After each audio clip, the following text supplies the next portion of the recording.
This is the second video in this new, I guess, a series, my road to $1 billion.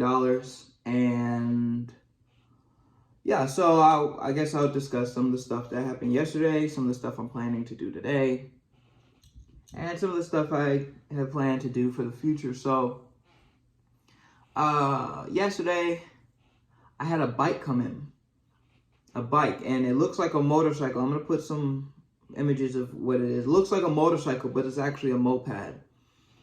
And people keep telling me to get a car. Like, they're saying, get a car, you need to get a car, you need to get a car. But like, the way I'm thinking about it is like, all my work is at home. All my work is at home. Whenever I go somewhere, I need to, it's like a one-off thing. Like, I need to either pick up something from the store, something small from the store, I'm meeting up with friends, right? And I don't have to go very far very often. If I were to get a car, I would have to pay insurance and the car and gas, even though most of those seats will never be filled, right? It's just not, right? It's just never going to be filled. That's going to be, I could do the math, but that's going to be some amount of money every month, right? They have to pay for insurance and then gas and all that stuff. That motorcycle, it looks like a motorcycle, but what it is a moped. And I've always wanted a moped, but it's a moped that just looks like a motorcycle. In the state of Georgia, you do not need a license, or you need a license, but you do not need insurance to drive a moped. Gas is way cheaper, and the vehicle itself is way cheaper. So it's like, it makes no sense to me. Why would I get a car when I'm buying mostly empty space and I'm buying a bill that doesn't help me make money? I don't go to work. I don't have to leave my office to get my work done. It's here. If maybe I had to constantly travel every single day and it would make sense to have a car. But it's not like I don't go a whole lot of places. All I do is really just program, work, research. That's really what I do all day. And I, hang out with people sometimes, but it's not that often. It makes no sense for me to have a car. So I got a moped. And I got that came yesterday. That was really exciting. And what I need to do is, I need to get a couple things before I can start riding it. But that's what happened yesterday. And my energy yesterday was really off. It was really off. I think it's because this past event threw me off my center. Like, it takes a little bit of time for me to refocus on my schedule. So yesterday I didn't get a whole lot done, but today I got way more done. Because there's a couple things that I want to do. First off, I got to set up payroll for myself.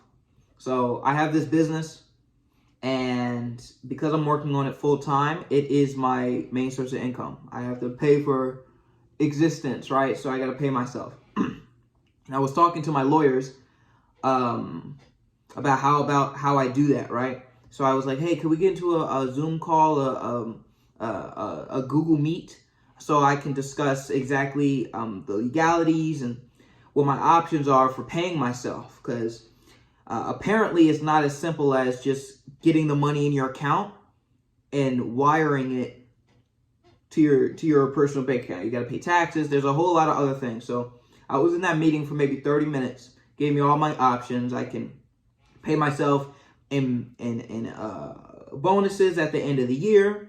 I could pay myself in dividends, and dividends are just like a percentage of income, the percentage of profit to the shareholders. And since I own 70%, I could pay myself that way, but I do believe that's only at the end of the year. Or I could set myself on W-2 or payroll, and I have to effectively hire myself as a CEO and get paid that way. We were talking about that, and I was like, I got all that information from ChatGPT, honestly. I got all that information from ChatGPT. The only new thing is that I have to formally state that I'm the CEO, right? And that's just, you like write yourself a letter. And you got to do these things called minutes, board minutes. So you have to start a meeting, write down the people who are attending the meeting. It's just me. And then you write down, just keeping a log of everything that you're doing and what the resolutions are and all that stuff. We were in that meeting for 30 minutes. No, less than, probably like 15 minutes. I got a bill a couple days ago. The bill talking to those lawyers for 15 minutes was $400.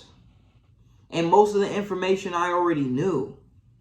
$400. So, you know, their own retainer, so it comes out of the retainer. Retainer, if you don't know what that is, it's like a front. It's like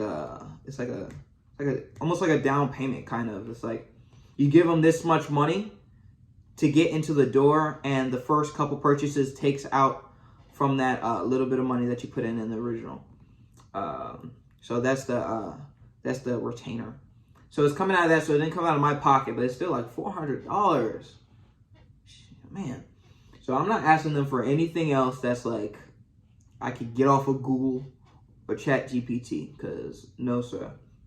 But I was setting up payroll. I did that earlier with Gusto.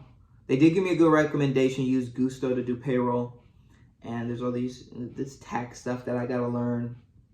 But the exciting stuff is that today, what else I need to do is, so the app, I don't think I mentioned the app name in my other videos, called Neon Controller. And you can watch the previous video to see all the stuff that it does.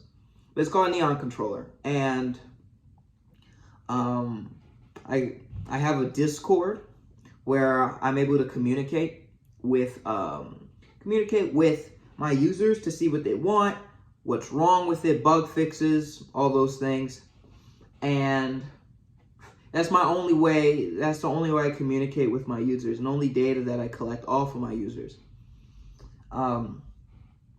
But at that Aspire event, you're surrounded by people who are experts inside their fields, and most of them are entrepreneurs. And when I was there, I saw this guy, and I went up and started a conversation with him, and I told him about what I did, and he told me about what he does. And I forget what it's called, but it's something lead. It's like lead finder, lead analyst, something like that. Just a second. All right, I looked it up. I think it's a lead generation professional. And basically what they do, what he was explaining, what he does is, you know, when you get those ads for VPNs and they say these people who, when you go to websites, they attach cookies to you that follow everywhere you go, and maybe you'll say something or watch a particular video, and then when you search on Google, all the ads will show up that are directly linked to what you were just talking about. Or if you go to Walmart or you go to a mall and you walk past a TV and you look at the TV, and then you come home, you get an ad for the exact same TV you were looking for. Well, that information that is gathered is then sold to these lead generators. And the lead generators, what they do is categorize people. They filter people, and they sell that information to bigger businesses so that they can go ahead and send those advertisers to. So that's what he does. And he was telling me some advice about my business, what I need to do to make it go to the next level. And it's about data. I right now collect basically no information, no data about my users, none. I like the only information I collect off of them is through Discord. The people who decide to join my Discord, I just ask them, hey, what games do you play? Hey, where are you from? Stuff like that. I have almost no information. He said, information, data, is like gold now. It's almost more valuable than money. The fact that I am not collecting any data on my users is a bad thing. Now, the first thing you think when you hear that, it's like, that's kind of creepy. You're collecting all this data off your users. This is kind of creepy. You shouldn't really be doing that. But his perspective is this. You collect data, information, attributes about your user to make your platform, your business, your service better suited for those people. So in my case, I'm not selling any of the data. I don't want to sell it, right? But I can use it to make my product better. Here's an example. Location is a big thing. Location is a big thing. People are very, that's one of the things that people collect information a lot, right? If I don't know the location of my users, there's certain things that I could never, I just can't know. Like language, for instance. Like if I don't have enough data on my users, how can I optimize my app for people whose first language isn't English, right? If I don't know the age range of my application, I won't know how in detail I need to explain how the app works. Even median income, like that information is useful because I can price accordingly. If I know that most of my users are either low income or maybe they're teens, they're early adults, maybe they're kids, if I know that, I can price it appropriately.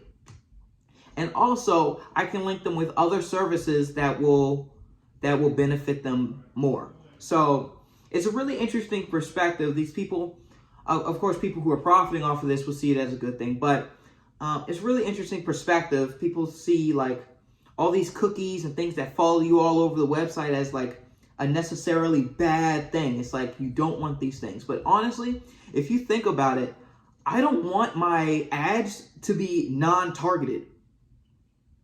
Right? I don't want to get ads about diapers. I don't have any kids. I don't need diapers. Why would I ever want an ad about a diaper? Right? I want ads about business. I want ads about creation, about better advertising techniques, business events. I want ads like that. And for that to happen, for the people who have the services that I want, it requires them to know something about me. It requires them to have my data. So this has kind of been a change in my perspective on the whole idea of data collection and its purposes and why it's more valuable than gold. Because with that information, you can know thy customer. You can know thy customer. And after you know thy customer, you can better serve them. And as you better serve them, it provides them more value, which makes you more money. That's just how it works. You don't make money by not providing people value. The more value you provide someone, the more money they will exchange for that. That's just how it works. That's capitalism. So that's one of the things I have to do today. I have to implement. I have to get myself write myself up a privacy policy where I detail all the data that I'm going to be asking for with their consent, of course. It's all of this is with consent, and use that data to go ahead and better optimize my application and know who other people who are likely to like my application as well. So I got to do that. Second thing I need to do. So with this app, there are constantly bugs. I'm the only developer, and most of my time isn't actually using the application. Most of my time is testing it and programming it. So I heavily rely on my users to report back the bugs and things that they see is wrong with the application. And sometimes it gets pretty overwhelming, all the bugs and stuff that comes up. I'm pretty good with it now. But in this past update, there's this new video encoding protocol called AV1, and I wanted to implement that. So I got that update out. So now if you use my app and your phone it supports AV1 encoding and decoding, you'll be able to use that and some other bug fixes. But I need to go back through my list and implement some of the other bugs that are inside of that. So really just bug stuff. And third thing is, so iOS. I'm coming out on iOS soon, but like I said in the past video, iOS, Apple rejected me because they wanted to ask some questions. Because Apple apparently doesn't like the idea of connecting to a computer remotely. They don't want that because I guess there's a lot of, it's a gray area. So there's certain things I can and can't do, and that's what they described to me. And it was just questions, so they were reviewing through my application, making sure it's safe for the users, which it is. But the app, the version 1.0 of the iOS app, it doesn't have any premium features. It has nothing, no premium features. Which is kind of like, the reason why that's the case is because it's a weird motivation thing. I was having a hard time and taking way too long to complete the iOS version. Way too long. And I realized it's because I'm trying to put everything into this first version. Even though that's never how I operate. I never operate like that. I always operate, I rather get something out as fast as possible and build on top of it than take forever to get this fully fledged thing out. Because it's like, motivation is, I have this in one of my other videos, but motivation is not consistent and it's not steady. And you have to manipulate what you're doing to give you spurts of motivation through it. And so in order to do that, what I do is I set up small goals. So instead of saying I want to create this entire huge app and make it perfect when I release, and only at the end I get that additional jolt of like excitement and pretty much just dopamine, like excitement, pleasure from releasing it, right? I get pleasure from releasing things, releasing apps and software and stuff, right? If I have that period up to the release of the thing too long, I won't make it through. I'll only make it halfway and I'll be like, oh my gosh, is this even worth it anymore? Is this this? Is this that? Right? I'll be doubting myself.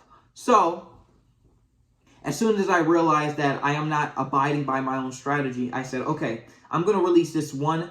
I'm going to add this one feature and then I'm going to put it on the App Store. Even though there's so much more I have to add to the app, I am going to release it now. I'm going to upload it now. So it doesn't have payment. It doesn't have, there's a bunch of other stuff. Gyroscope. It doesn't have, a couple other things. It doesn't have a couple other things. So today I want to get started. Since I released that, it's still pending.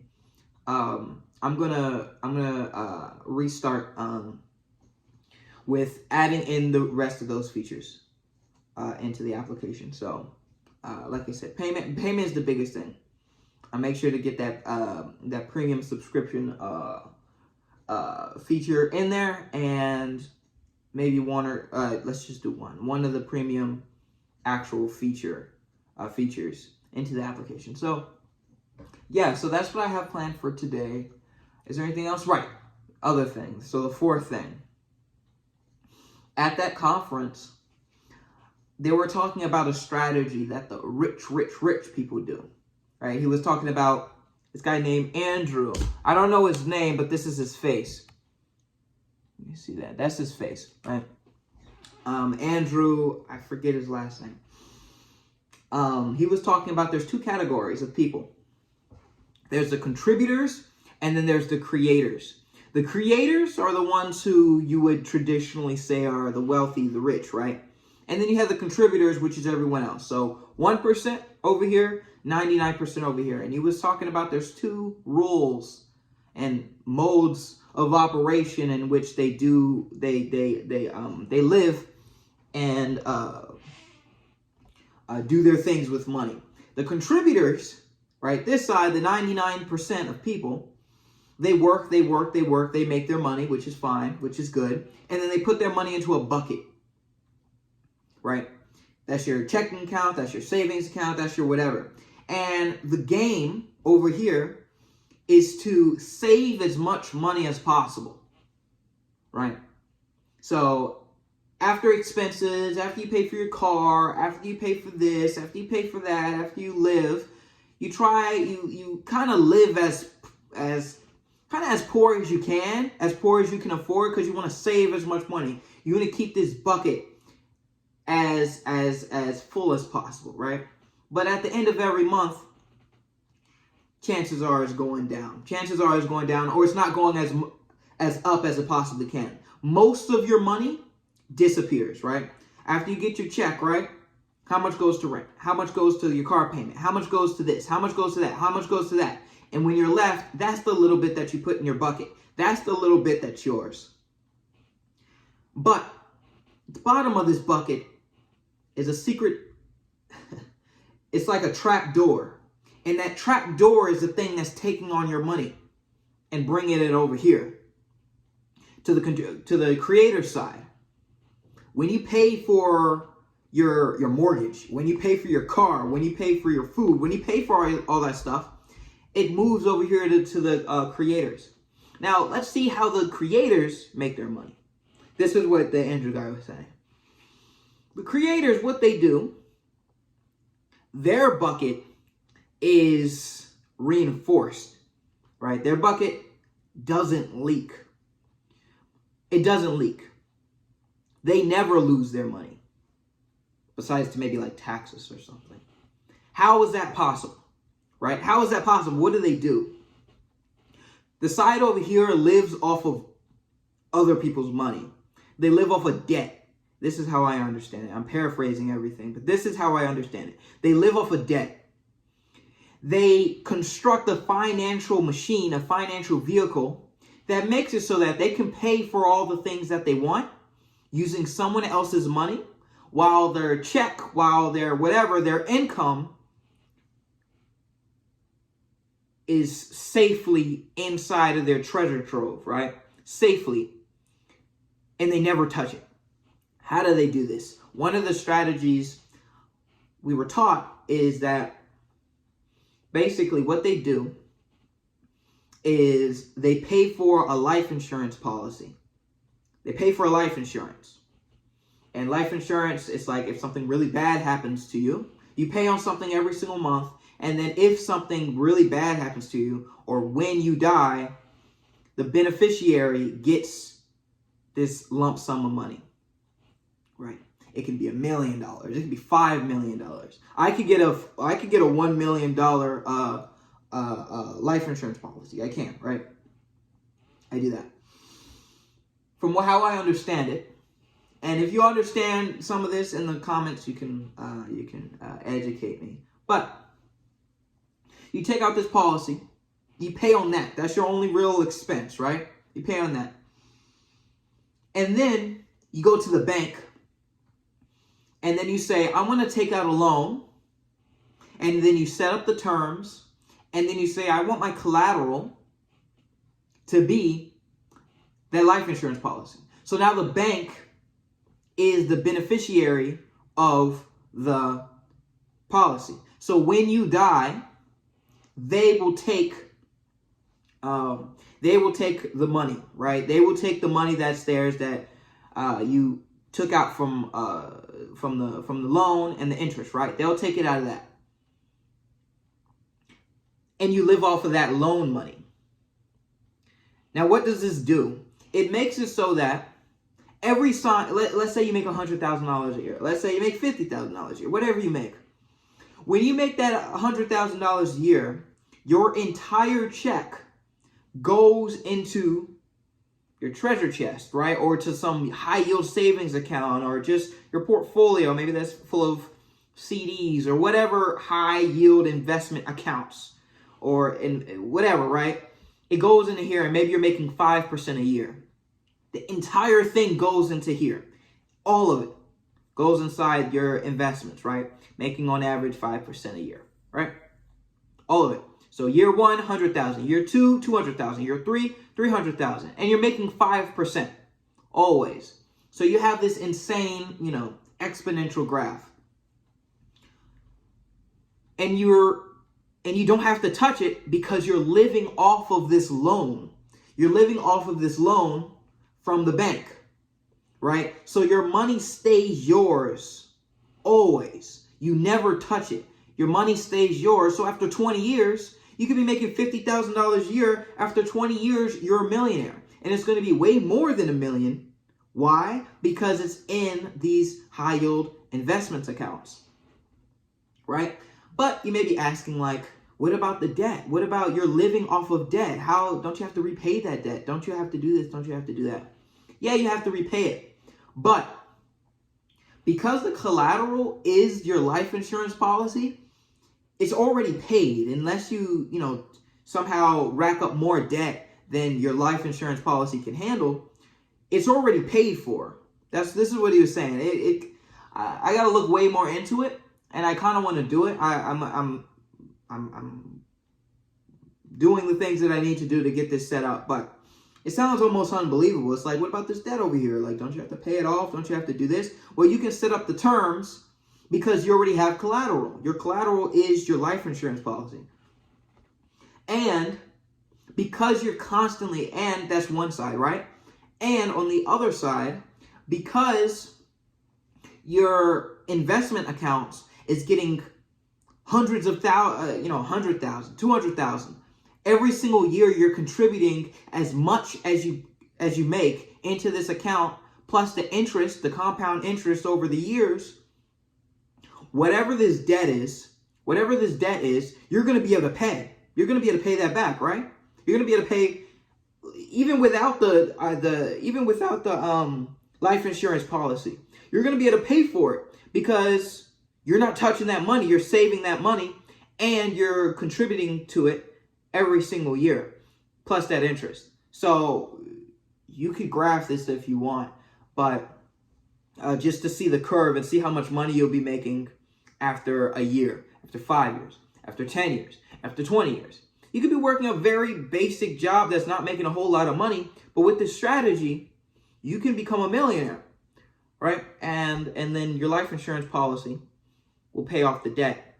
And even if that doesn't, I don't see how that wouldn't, but even if that doesn't, you have all this money to pay that back. And you don't have to sacrifice your lifestyle. You don't have to sacrifice, right? You have the money to pay for the things that you want with the money that you have. So it's really interesting. This is what he was saying that the very wealthy do. So that's the third thing on my list, is understanding that fully, understanding all the steps to implementing that, and implementing that for myself. And I don't make a whole lot of money, but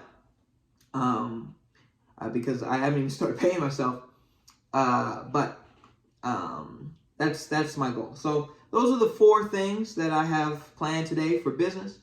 And yeah, so if you have any questions, anything that you thought was interesting, let me know in the comments. And of course, like and subscribe. I'll be doing this every single day. And yeah, thank you for watching.